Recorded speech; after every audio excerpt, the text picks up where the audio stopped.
Good morning. Good morning and welcome to the National Building Museum.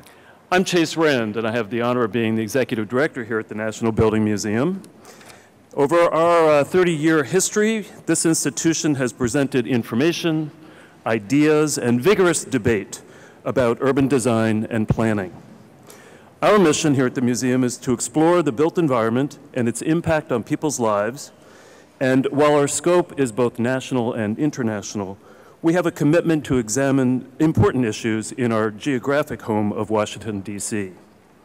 For today's symposium, Power, Architecture, and Politics, the U.S. Commission of Fine Arts and the Design of Washington, we have convened experts from across the region to connect the past with the present by revealing the design of the national capital and our national symbols.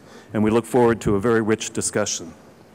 Also, during one of the breaks today, we encourage you to view our companion exhibition, A Century of Design, the U.S. Commission of Fine Arts, 1910 to 2010, on view on the second floor, right up here in the southwest corner.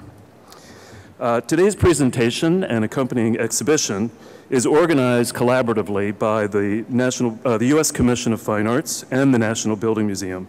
And we'd like to specifically thank Tom Looky, U.S. Secretary of the Commission of Fine Arts, for his support. And Tom, happy birthday. Happy 100th birthday. Well done. Now I would like to introduce Earl A. Powell III, Chairman of the U.S. Commission of Fine Arts, to say a few words. Rusty?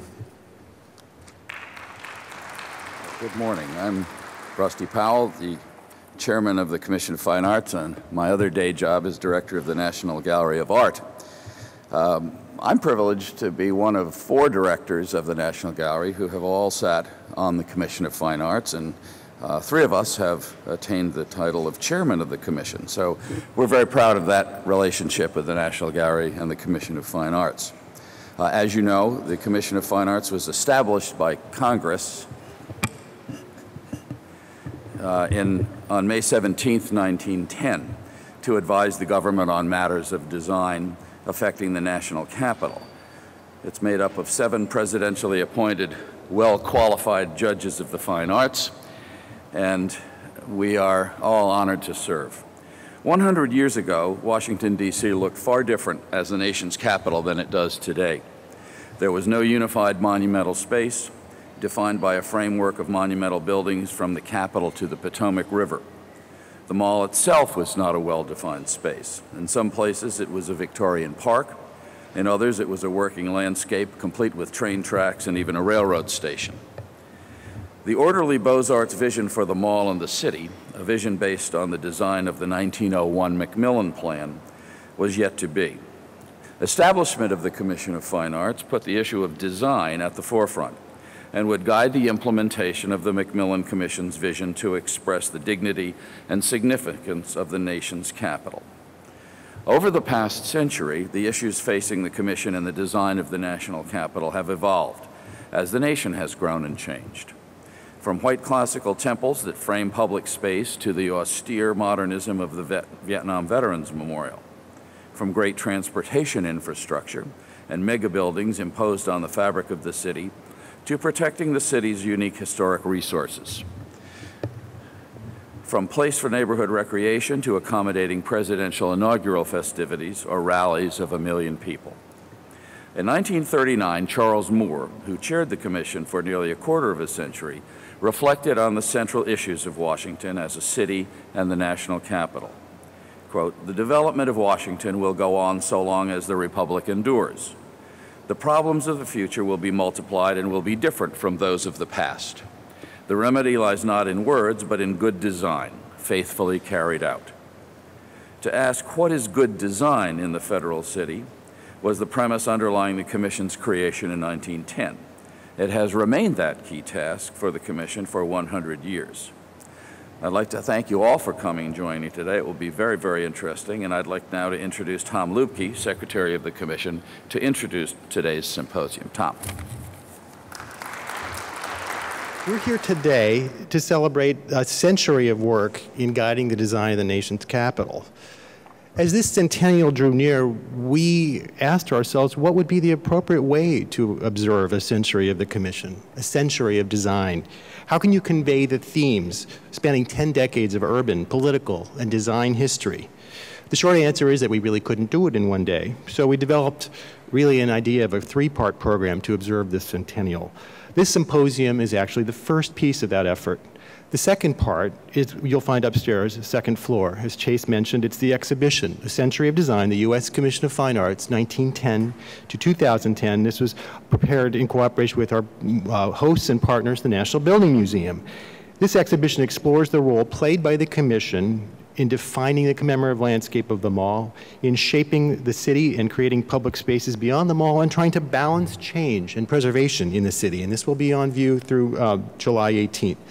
The third component of this celebration will actually be a publication, a centennial history of the Commission, which we are trying to publish in 2012. And the material that is in today's symposium will be included as essays within that publication. So we're really trying to do right by our predecessors and present a worthy history.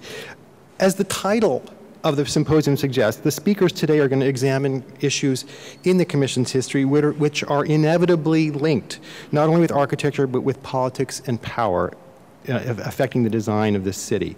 Themes that have recurred across the 100-year history include stylistic issues, such as classicism versus modernism, but also the treatment of history and what is historically authentic, and the relationship between the needs of the American people and the need for commemorating significant national events.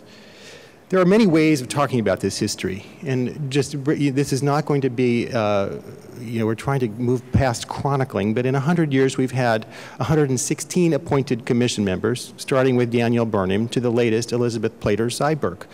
But there have only been 10 commission chairmen and only 8 secretaries. And if you do the math, this actually creates some very serious continuity in the institution.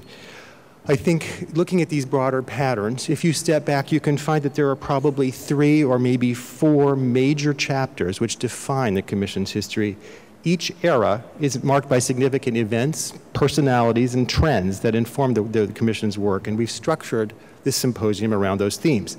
The first historic arc really occurs in the first 3 decades in the 20th century, where the Commission acted quite faithfully in carrying out the Macmillan Plan vision and promulgating a Beaux-Arts classical approach in all matters of design. It was really dominated by Charles Moore, who had served as the original secretary of the Senate Park Commission Plan, which generated with the Macmillan Plan, and it includes also the enduring legacy of Frederick Law Olmsted Jr., who participated as a young man in the design of Washington in the Macmillan Plan, but continued in his work in Washington well into the 30s. The end of the era really came with a battle over the design of the Thomas Jefferson Memorial and the rise of modernism as the appropriate official architectural language. The second phase arises out of the exigencies of wartime, the use of political power under Presidents Roosevelt and Truman, and as well as the post-war transformation of the urban fabric by all things big. Big plans, big demolition, big highways, big buildings, resulting in a virtual reshaping of so much of our built environment. Modernism in architecture and urban design, with such advocates as Gordon Bunshaft serving on the Commission, was confidently put forward as an appropriate aesthetic style. The third phase, I think, begins in the 1970s, characterized by what was more broadly a re-examination of our social and political contract, the crises of Watergate and Vietnam, and the attendant period of postmodernism in art and design. This is an era when a new typology in commemoration emerged, the National War Memorial, which was brought spectacularly into Washington's newly completed National Mall with the seminal Vietnam Veterans Memorial. Architectural designs informed by history returned to the forefront of thought. This part of the Commission's history is marked almost precisely by the chairmanship of J. Carter Brown, who served from 1971 to 2002. Finally, if there is another phase, it is actually that of this past decade. In the last years, we have seen a resurgence of modern design in new geopolitical realities. Design issues have been dominated by the need for security design, the impact of information technology in our daily lives, and a new environmental consciousness that was only a latent concern as recently as 15 years ago. So that's a brief description. We hope you'll be challenged today by what our speakers present to you on the history of the Commission and how their work helps cast light on an ever-present relationship between the cultural, economic, and political contexts, and how we manifest our collective values in the built environment, how we design a city, how we design a national capital, and how we design our enduring national symbols. Finally, I'm pleased to note that the symposium keynote speaker is the architect and designer Daniel Libeskind, who will be talking at midday today to give us what I expect will be a thought-provoking presentation on these issues of collective memory, cultural presentation, commemoration, and the dynamics that inform the actual projects.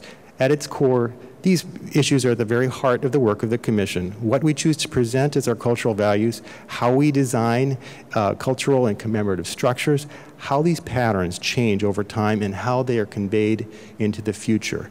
Thank you very much for attending Power, Architecture, and Politics, the Commission of Fine Arts, and the Design of Washington.